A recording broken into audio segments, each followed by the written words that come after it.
Dumating na sa Thailand ang Philippine Sepak Takraw team para sa kanilang kampanya sa SEA Games. Ngayon, sa oras na ito, muli nating kilalanin ang pambato ng National Sepak Takraw team. Kung sino-sino sila, may ulat si Bernadette Tinoy.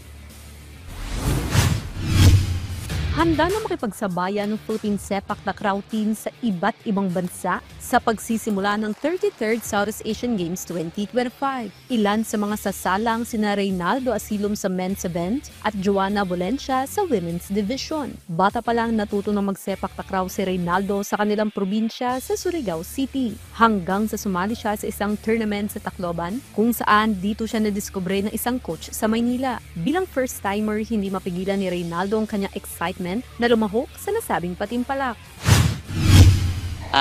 Tinuturo po ng coach namin is yung maging confident po pagdating sa court, tapos focus lang po and magtiwala po sa sarili.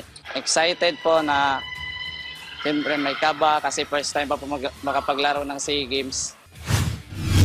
Mula naman sa Pangasinan, sisi pa rin sa unang pagkakataon si Joanna Valencia. Sa panayam ng PTV Sports, ibinahagi ni Joanna na pangarap niya maging parte ng pambansang koponan, kaya naman hindi niya palalambasin ang pagkakataon na makapagbigay karangalan sa bansa.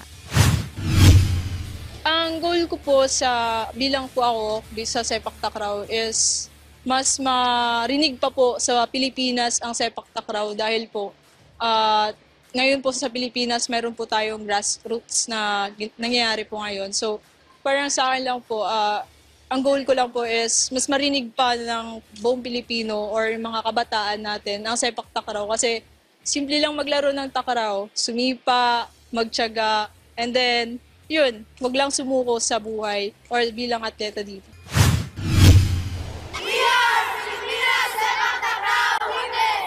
Bernadette Tinoy para sa Atletang Pilipino, para sa Bagong Pilipinas.